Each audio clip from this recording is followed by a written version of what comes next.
ನಮಸ್ಕಾರ ವೀಕ್ಷಕರೇ, ಸುಹಾಸಿನಿಗೆ ಸ್ವಾಗತ. ಸಾಮಾನ್ಯವಾಗಿ ಇತ್ತೀಚೆಗೆ ಎಲ್ಲರನ್ನ ಕಾಡ್ತಾ ಇರುವಂತಹ ಸಮಸ್ಯೆ ಅಂದ್ರೆ ಬೆನ್ನು ನೋವಿನ ಸಮಸ್ಯೆ. ಹಾಗಾದ್ರೆ ಏನೆಲ್ಲ ಕಾರಣಗಳಿರುತ್ತೆ, ಏನೆಲ್ಲ ಪರಿಹಾರಗಳನ್ನು ನಾವು ಪಡ್ಕೋಬಹುದು, ಯಾವೆಲ್ಲ ರೀತಿಯ ಚಿಕಿತ್ಸೆ ಸಿಗುತ್ತೆ, ಇದೇ ವಿಷಯದ ಬಗ್ಗೆ ಇವತ್ತಿನ ಸುಹಾಸಿನಿ ಬೆಳಚಲತ್ತೆ. ಮತ್ತೊಮ್ಮೆ ಕಾರ್ಯಕ್ರಮಕ್ಕೆ ಸ್ವಾಗತ. ನಾನು ಭಾವನಾ.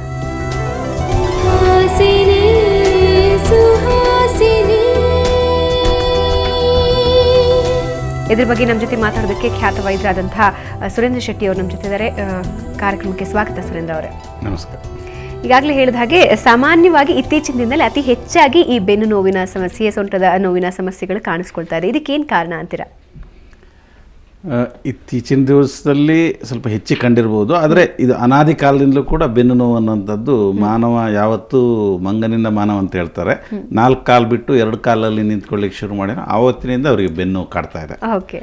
ಸೊ ಇತ್ತೀಚಿನ ದಿವಸದಲ್ಲಿ ನಮ್ಮ ಲೈಫ್ ಸ್ಟೈಲಲ್ಲಿ ಸ್ವಲ್ಪ ಬದಲಾವಣೆ ಆದದ್ರಿಂದ ಸ್ವಲ್ಪ ಹೆಚ್ಚಿಗೆ ಬಂದಿದೆ. ಆಮೇಲೆ ಅದಕ್ಕೆ ಸರಿಯಾಗಿ ಜನರಲ್ಲಿಯೂ ಕೂಡ ಈ ಒಂದು ಹೆಲ್ತ್ ಅವೇರ್ನೆಸ್ ಸ್ವಲ್ಪ ಜಾಸ್ತಿ ಬಂದಿರೋದ್ರಿಂದ ಬೆನ್ನೋವಿಗೆ ಸ್ವಲ್ಪ ಪ್ರಾಮುಖ್ಯತೆ ಸಿಗ್ತಾ ಇದೆ. ಸೊ ಬೆನ್ನು ಏನಕ್ಕೆ ಬರ್ತದೆ, ಮೂಲ ಕಾರಣ ಏನು ಅಂತ, ಅದು ಬಹಳಷ್ಟು ಕಾರಣಗಳಿಂದ ಬರ್ಬೋದು. ಬೆನ್ನು ಹುರಿಯಲ್ಲಿ ಒಂದು TB ಅಂತ ಒಂದು ಸೆಪ್ಟಿಕ್ ಆಗಿಬಿಟ್ಟು ಮೂಳೆ ಒಳಗಡೆ ಪಸ್ ಆಗಿಬಿಟ್ಟು ಇದಾಗ್ಬಿಟ್ಟು ಬರ್ಬೋದು. ಈ TB ಅಂತ ಕಾಯಿಲೆ, ಕ್ಷಯರೋಗದಂಥ ಕಾಯಿಲೆ, ಅದರಿಂದ ಬರ್ಬೋದು. ಕ್ಯಾನ್ಸರ್ನಿಂದ ಬರ್ಬೋದು. ಅಥವಾ ಬೆನ್ನು ಮೂಳೆ ವೀಕ್ ಆಗೋದ್ರಿಂದ ಆಸ್ಟಿಯೋಪೊರೋಸಿಸ್ ಅಂತ ಹೇಳ್ತೇವೆ, ಆಸ್ಟಿಯೋಮಲೇಷಿಯಾ ಅಂತ ಹೇಳ್ತೇವೆ, ಅಥವಾ ಒಂದು ಬೆನ್ನು ಮೂಳೆ ವೀಕ್ ಆಗೋದ್ರಿಂದ ಬರ್ಬೋದು. ಅಥವಾ ಇದಕ್ಕಿಂತ ಹೆಚ್ಚಿಗೆ ಜಾಸ್ತಿ ಬರುವಂಥದ್ದು ಈ ಡಿಸ್ಕಿನ ಪ್ರಾಬ್ಲಮಿಂದ. ಡಿಸ್ಕ್ ಅಂತ ಹೇಳಿದರೆ ಈ ಬೆನ್ನು ಹುರಿಯಲ್ಲಿ ಇದು ಕೆಳಬೆನ್ನಿನ ಒಂದು ರಚನೆ. ಸೊ ಈ ಥರ ಮೂಳೆಗಳಿರ್ತವೆ ಬೆನ್ನಿನ ಇದರಲ್ಲಿ. ಸೊ ಈ ಮೂಳೆ ಮಧ್ಯದಲ್ಲಿ ಡಿಸ್ಕ್ ಅನ್ನುವಂಥ ಒಂದು ಅಂಗಾಂಶ ಇರ್ತದೆ. ಇದು ಮೃದುವಾದಂಥ ಅಂಗಾಂಶ. ಇದಕ್ಕೆ ಒಂದು ಎಲಾಸ್ಟಿಸಿಟಿ ಇರ್ತದೆ. ಈ ಒಂದು ವೆಹಿಕಲ್ನಲ್ಲಿ ಒಂದು ಶಾಕ್ ಅಬ್ಸಾರ್ಬರ್ ಆಗಿರ್ತದೆ ಹಾಗೆ. ಸೊ ಈ ಒಂದು ಶಾಕ್ ಅಬ್ಸಾರ್ಬರ್ ಇರೋದ್ರಿಂದ ಮನುಷ್ಯರಾದ ನಾವು ಮುಂದ್ಗಡೆ ಬೆಂಡ್ ಮಾಡ್ಬೋದು, ಹಿಂದ್ಗಡೆ ಬೆಂಡ್ ಮಾಡ್ಬೋದು, ಸೈಡ್ ಬೆಂಡ್ ಮಾಡ್ಬೋದು, ಈ ಥರ ಯಾವ ಕಡೆ ಬೇಕಾದರೂ ತಿರುಗ್ಬೋದು. ಸೊ ಇದು ಒಂದು ಡಿಸ್ಕಿನ ರಚನೆಯಿಂದ. ಈ ಡಿಸ್ಕ್ ಕೆಲವೊಮ್ಮೆ ವೀಕ್ ಆಗಿಬಿಟ್ರೆ, ನರೆಯುವಿಕೆ ಅಂತ ಹೇಳ್ತೇವೆ, ಡಿಜೆನರೇಷನ್ ಅಂತ ಇಂಗ್ಲೀಷಲ್ಲಿ ಹೇಳ್ತೇವೆ. ಸೊ ಅದು ಆಗಿಬಿಟ್ರೆ ಏನಾಗ್ತದೆ, ಡಿಸ್ಕ್ ಕೊಲ್ಯಾಪ್ಸ್ ಆಗ್ತದೆ. ಈ ಥರ ಎತ್ತರದಲ್ಲಿ ಇರಬೇಕಾದ್ರೆ ಒಂದು ಟೈರನ್ನು ಇಮ್ಯಾಜಿನ್ ಮಾಡ್ಕೊಳ್ಳಿ. ಅದರಲ್ಲಿ ಗಾಳಿ ಫುಲ್ ಇದ್ದಾಗ ಯಾವ ಥರ ನಿಂತ್ಕೊಂಡಿರ್ತದೆ, ಅಥವಾ ಗಾಳಿ ಕಡಿಮೆ ಆದಾಗ ಯಾವ ಥರ ಕೊಲ್ಯಾಪ್ಸ್ ಆಗ್ತದೆ. ಈ ಬೆನ್ನು ಹುರಿಯಲ್ಲಿರುವ ಡಿಸ್ಕ್ಗಳು ಕೂಡ ಅದೇ ಥರ ಕೊಲ್ಯಾಪ್ಸ್ ಆಗ್ತದೆ. ಕೊಲ್ಯಾಪ್ಸ್ ಆದಾಗ ಏನಾಗ್ತದೆ, ಅದರೊಳಗಡೆ ಇರೋ ಕಂಟೆಂಟ್ ಸೇಮ್ ಇರ್ತದೆ. ಸೊ ಗಾಳಿ ಕಡಿಮೆ ಆಯಿತು, ಅಲ್ಲಿ ಟೈರ್ನಲ್ಲಿ ಗಾಳಿ ಕಡಿಮೆ ಆಯಿತು, ಆದರೆ ಇಲ್ಲಿ ಕಡಿಮೆ ಆಗಲಿಕ್ಕೆ ಅದು ಎಲ್ಲಿ ಹೋಗಲಿಲ್ಲ, ಅದು ಒಳಗಡೆನೇ ಇದೆ, ಕಂಟೆಂಟ್ಸ್ ಅಷ್ಟೇ ಇರ್ತದೆ. ಆದರೆ ಅದರ ಸ್ಟ್ರೆಂತ್ ಕಡಿಮೆ ಆಗೋದ್ರಿಂದ ಕುಸಿತದೆ. ಸೊ ಈ ಹೈಟ್ ಕಡಿಮೆ ಆದ ಕೂಡಲೇ ವಿಡ್ತ್ ಅಗಲ ಜಾಸ್ತಿ ಆಗ್ತದೆ. ಅಗಲ ಜಾಸ್ತಿ ಆದ ಕೂಡಲೇ ಏನಾಗ್ತದೆ, ಸ್ಟ್ರೆಚಿಂಗ್ ಆಗ್ತದೆ. ಇದರ ಸುತ್ತ, ಈ ಡಿಸ್ಕಿನ ಸುತ್ತ ಏನಿದೆ ಒಂದು ನಾರಿನಂಥ ಒಂದು ಅಂಗಾಂಶ ಇರ್ತದೆ, ಆ್ಯನ್ಯುಲಸ್ ಫೈಬ್ರೋಸಸ್ ಅಂತದೆ, ಅದು ಸ್ಟ್ರೆಚ್ ಆಗ್ತದೆ. ಅದು ಸ್ಟ್ರೆಚ್ ಆದಾಗ ಅದರೊಳಗಡೆ ನರಾಂಗಾಂಶ ಇರ್ತದೆ. ಸೊ ಈ ನೋವನ್ನು ಗ್ರಹಿಸುವಂಥ ನರಾಂಗಾಂಶಗಳು ಅದರಲ್ಲಿರ್ತವೆ, ಅವುಗಳು ಸ್ಟ್ರೆಚ್ ಆಗಿಬಿಡ್ತವೆ. ಅವುಗಳು ಸ್ಟ್ರೆಚ್ ಆದ ಕೂಡಲೇ ಅದು ನೋವಿನ ರೂಪದಲ್ಲಿ ನಮಗೆ ಕಾಣಿಸ್ಕೊಳ್ತದೆ. ಈ ಡಿಸ್ಕ್ಗಳು ವೀಕ್ ಆಗೋದಕ್ಕೆ ಏನು ಕಾರಣ? ವೀಕ್ ಆಗಲಿಕ್ಕೆ ಕಾರಣ ಅಂತ ಹೇಳಿದರೆ ಅದು ಹಲವಾರು ಕಾರಣಗಳಿದ್ದಾವೆ. ಒನ್ಸ್ ಅಗೇನ್, ಒಂದು ವಂಶಪಾರಂಪರ್ಯವಾಗಿ, ಕೆಲವರಿಗೆ ವಂಶಪಾರಂಪರ್ಯವಾಗಿ ಅದು ಈ ಡಿಸ್ಕ್ ಬೇಗ ವೀಕ್ ಆಗೋಂಥ ಒಂದು ಇದು ಬರ್ಬೋದು. ಅಥವಾ ಇನ್ನೇನಾದರೂ ಅದರ ಅನಾಟಾಮಿಕಲ್ ಡಿಫೆಕ್ಟ್ ಇದ್ದರೆ, ಆ ಒಂದು ಪರ್ಟಿಕ್ಯುಲರ್ ಡಿಸ್ಕ್ನಲ್ಲಿ ಏನೋ ಒಂದು ವ್ಯತ್ಯಾಸ ಇದ್ದರೆ, ಆವಾಗ ಎಲ್ಲ ಕಡೆಯ ಇಡೀ ಬೆನ್ನಿನ ಸ್ಟ್ರೆಸ್ಸು ಒಂದು ಕಡೆ ಕಾನ್ಸಂಟ್ರೇಟ್ ಆಗಿಬಿಟ್ಟು ಆ ಡಿಸ್ಕ್ ವೀಕ್ ಆಗ್ಬೋದು. ಸೊ ಅಥವಾ ಎಲ್ಲಿಯಾದರೂ ಏಟು ಬಿದ್ದರೆ, ನಾವು ಚಿಕ್ಕಂದಿನಿಂದ ಆಟ ಆಡುವಾಗ ಎಷ್ಟೋ ಸಾರಿ ಬೀಳ್ತೇವೆ, ವಯಸ್ಸಾಗುವಾಗ ದೊಡ್ಡವರಾದ್ಮೇಲೂ ಬೀಳ್ತೇವೆ. ಬಿದ್ದರೆ ನಮಗೇನು ಅಷ್ಟು ದೊಡ್ಡ ನೋವು ಗೊತ್ತಾಗೋದಿಲ್ಲ, ನೋವು ಕಡಿಮೆ ಆಗಿಬಿಡ್ತದೆ ಸ್ವಲ್ಪ ದಿವಸದಲ್ಲಿ, ಆದರೆ ಅದರ ಎಫೆಕ್ಟ್ ಮಾತ್ರ ಇರ್ತದೆ. ಸೊ ಇದರಿಂದ ಇದಾಗ್ಬೋದು. ಅಥವಾ ಈ ನಮ್ಮ ಕೆಲಸದ ಒಂದು ನೇಚರ್, ಈ ಉದಾಹರಣೆಗೆ ಕಂಪ್ಯೂಟರ್ ಆಪ್ರೇಟರ್ಸ್, ಈ ಸಾಫ್ಟ್ವೇರ್ ಇಂಜಿನಿಯರ್ಸು, ಕಂಪ್ಯೂಟರಲ್ಲಿ ಯಾರೆಲ್ಲ ವರ್ಕ್ ಮಾಡ್ತಾರೆ ಅವರು ಹೆಚ್ಚಿಗೆ ಕೂತ್ಕೊಂಡೇ ಕೆಲಸ ಮಾಡ್ತಾರೆ. ಆವಾಗ ಜಾಸ್ತಿ ಅವ್ರ ಮೂಮೆಂಟ್ಸ್ ಇರಲ್ಲ ಡಿಸ್ಕಿಗೆ. ಈ ಡಿಸ್ಕಿಗೆ ಮೂಮೆಂಟ್ಸ್, ಸ್ವಲ್ಪ ಮಟ್ಟಿನ ಮೂಮೆಂಟ್ಸ್ ಬೇಕು, ಮೈಕ್ರೋ ಮೂಮೆಂಟ್ಸ್ ಅಂತೇಳಿದರೆ. ಮೂಮೆಂಟ್ಸ್ ಆದಾಗ ಏನಾಗ್ತದೆ ಅಂತೇಳಿದರೆ, ಈ ಡಿಸ್ಕಿನ ಒಂದು ಸ್ಟ್ರಕ್ಚರ್ ಏನಿದೆ ಅದಕ್ಕೆ ಬ್ಲಡ್ ಸರ್ಕ್ಯುಲೇಷನ್ ಇರೋದಿಲ್ಲ. ಸೊ ಅದಕ್ಕೆ ನ್ಯೂಟ್ರಿಷನ್ ಬರಬೇಕಾದ್ರೆ ಸ್ವಲ್ಪ ಮಟ್ಟಿಗೆ ಮೂಮೆಂಟ್ ಬರಬೇಕು. ಮೂಮೆಂಟ್ ಬಂದಾಗ ಏನಾಗ್ತದೆ, ಅಕ್ಕಪಕ್ಕದಲ್ಲಿರುವಂಥ ಮೂಳೆಯಿಂದ ಇದಕ್ಕೆ ನ್ಯೂಟ್ರಿಷನ್ ಪರ್ಕೊಲೇಟ್ ಆಗ್ತದೆ. ಸೊ ಮೂಮೆಂಟ್ಸ್ ಇಲ್ಲದೆ ಒಂದೇ ಸಮನೆ ಕೂತ್ಕೊಂಡಾಗ ಏನಾಗ್ತದೆ, ಇದಕ್ಕೆ ನ್ಯೂಟ್ರಿಷನ್ ಕಡಿಮೆ ಆಗ್ತದೆ. ಇದರಿಂದಾಗಿ ಸ್ವಲ್ಪ ಅದು ಬೇಗ ಡಿಜೆನರೇಷನ್ ಆಗುವಂಥ, ಅದಕ್ಕೋಸ್ಕರ ಸಾಫ್ಟ್ವೇರ್ ಇಂಜಿನಿಯರ್ಸ್ಗಳಿಗೆ ಈ ಒಂದು ಪ್ರಾಬ್ಲಮ್ ಸ್ವಲ್ಪ ಜಾಸ್ತಿ, ಕುತ್ತಿಗೆ ನೋವು, ಬೆನ್ನು ನೋವು ಇದೆಲ್ಲ ಸ್ವಲ್ಪ ಜಾಸ್ತಿ ಬರುವಂಥದ್ದು. ಆಮೇಲೆ ಇನ್ನು ತೀರಾ ಜಾಸ್ತಿ ಸ್ಟ್ರೆಸ್ ಮಾಡುವವರಿಗೆ, ಕೂತು ನಿಂತು ಈ ಮೆಕ್ಯಾನಿಕಲ್ ಫ್ಯಾಕ್ಟ್ರಿಗಳಲ್ಲಿ ಯಾರು ಬೆಂಡ್ ಮಾಡಿ ಹೇಳೋದು, ರಿಪೀಟೆಡ್ಲಿ ಮೂಮೆಂಟ್ಸ್ ಯಾರು ಮಾಡ್ತಾರೆ ಅಂಥವರಿಗೂ ಕೂಡ ಈ ಡಿಸ್ಕ್ ವೀಕ್ ಆಗುವಂಥದ್ದು ಭಾಳಷ್ಟು ಬೇಗ ಆಗ್ತದೆ. ಓಕೆ, ನೀವು ಹೇಳಿದ್ರಿ ಅಂದರೆ ಕೆಲಸ ಮಾಡದೇ ಇದ್ರೆ, ಅಂದರೆ ಆ ಭಾಗ ಕೆಲಸ ಮಾಡದೇ ಇದ್ರೆ ಡಿಸ್ಕ್ ವೀಕ್ ಆಗುತ್ತೆ ಅಂತ. ಆದರೆ ಕೆಲಸ ಮಾಡಿದ್ರೂ ಕೂಡ ಯಾಕೆ ವೀಕ್ ಆಗುತ್ತೆ? ಅದು ಮಾಡಿದರೂ ಕೂಡ ಅದೇ, ಯಾವುದೇ ಆಗಲಿ ಅತಿಯೂ ಕೂಡ ಒಳ್ಳೆಯದಲ್ಲ, ಅಲ್ಪವೂ ಕೂಡ ಒಳ್ಳೆಯದಲ್ಲ. So in between everything has to be moderation ಅಲ್ವಾ. ಈಗ ತೂಕ ಹೆಚ್ಚಾದರೆ ಕೆಟ್ಟದ್ದು, ತೀರಾ ವೀಕ್ ಆದರೆ ಅದು ಕೆಟ್ಟದೇನೆ.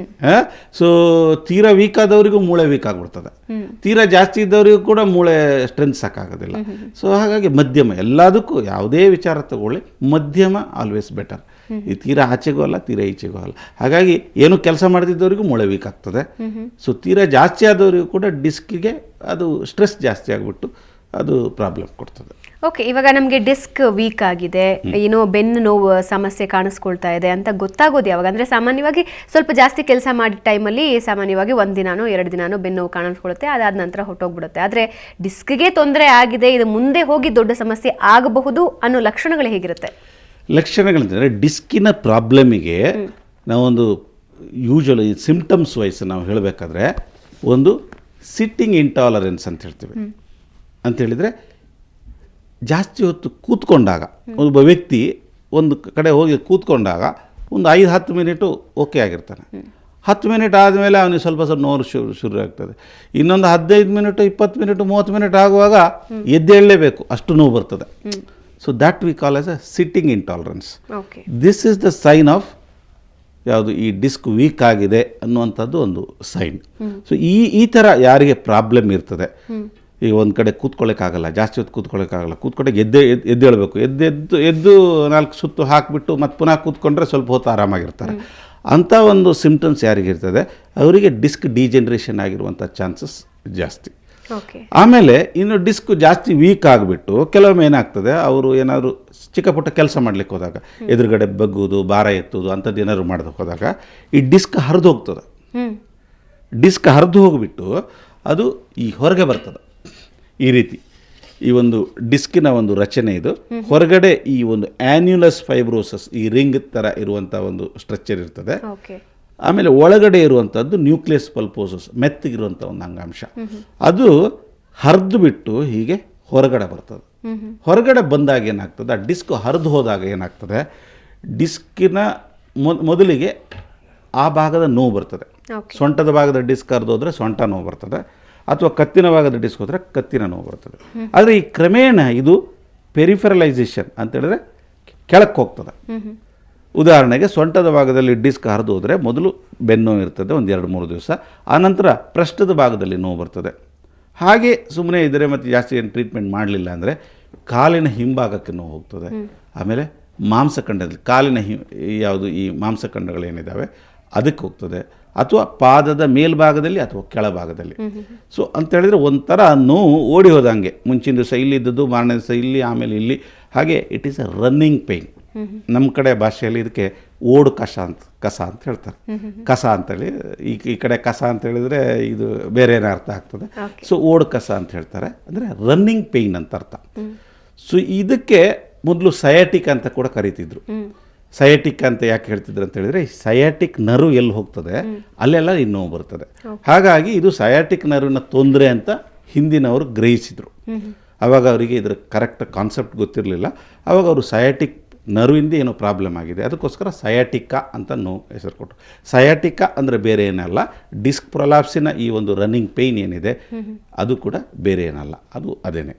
ಆಮೇಲೆ ಅವರಿಗೆ ಸ್ಪರ್ಶ ಜ್ಞಾನದಲ್ಲಿ ಏರುಪೇರಾಗ್ಬೋದು, ಕಾಲು ಮರಗಟ್ಟದಂಗೆ ಆಗುವುದು, ಕೆಲವೊಮ್ಮೆ ನಿಂತ್ಕೊಂಡಾಗ ಕಾಲಿನಲ್ಲಿ ಏನೋ ಭಾರ ಆದಂಗೆ, ಎಲ್ಲೋ ಎಲ್ಲಿ ಬರೀ ಕಾಲಲ್ಲಿ ನಿಂತಾಗ ಮರಗಟ್ಟದ ಆಗೋದು, ಆ ಥರ ಪ್ರಾಬ್ಲಮ್ ಬರ್ಬೋದು, ಅಥವಾ ನೋವು ಬರ್ಬೋದು, ಅಥವಾ ಕೆಲವೊಮ್ಮೆ ಮಾಂಸಖಂಡಗಳ ಕ್ಷೀಣತೆ ಬರ್ಬೋದು. ಸೊ ಈ ಮಾಂಸಖಂಡದ ಮೇಲೆ ನರದ ಒತ್ತಡ ಇರೋದ್ರಿಂದ ನರದ ಮೇಲೆ ಒತ್ತಡ ಆಗೋದ್ರಿಂದ ಮಾಂಸಖಂಡ ಕ್ಷೀಣ ಆಗಿಬಿಟ್ಟು ಕೆಲವೊಮ್ಮೆ ಫುಡ್ ಡ್ರಾಪ್ ಕೂಡ ಆಗ್ಬೋದು. ಅಥವಾ ಇನ್ನೂ ಕೆಲವೊಮ್ಮೆ ಸಡನ್ನಾಗಿ ಈ ಮೂತ್ರಜನಕಾಂಗ ಮೇಲೆ ಕಂಟ್ರೋಲ್ ಹೋಗುವಂಥದ್ದು. ಸೊ ಈ ಮೂತ್ರಕೋಶದ ಮೇಲೆ ಕಂಟ್ರೋಲ್ ಹೋಗೋದು, ಮೂತ್ರ ಬಂದದ್ದೇ ಗೊತ್ತಾಗೋದಿಲ್ಲ, ಅಥವಾ ಅದರಷ್ಟಕ್ಕೆ ಅದು ಮೂತ್ರ ಹೋಗುವಂಥದ್ದು, ಅಥವಾ ಮೂತ್ರ ಹೊರಗೆ ಹಾಕ್ಲಿಕ್ಕೆ ಆಗೋದಿಲ್ಲ, ಅಂಥ ಒಂದು ಪರಿಸ್ಥಿತಿ ಕೂಡ ಈ ಒಂದು ಡಿಸ್ಕಿನ ಪ್ರಾಬ್ಲಮಿಂದ ಬರಬಹುದು. ಓಕೆ, ಇದ್ರ ಬಗ್ಗೆ ನಿಮ್ಮ ಜೊತೆ ಇನ್ನಷ್ಟು ಮಾತಾಡ್ತೀನಿ. ಸೊ ವೀಕ್ಷಕರೇ, ನೀವು ಕೂಡ ಕರೆ ಮಾಡಬಹುದು. ಬೆನ್ನು ನೋವು ಅಥವಾ ಕುತ್ತಿಗೆ ನೋವಿನಿಂದ ಬಳಲ್ತಾ ಇದ್ರೆ ಡಾಕ್ಟರ್ನ ಸೂಕ್ತ ಮಾಹಿತಿಯನ್ನು ಪಡ್ಕೋಬಹುದು. ಈಗ ಒಂದು ಸಣ್ಣ ವಿರಾಮ, ನಂತರ ಸುಹಾಸಿನಿ ಮುಂದುವರಿಯುತ್ತೆ.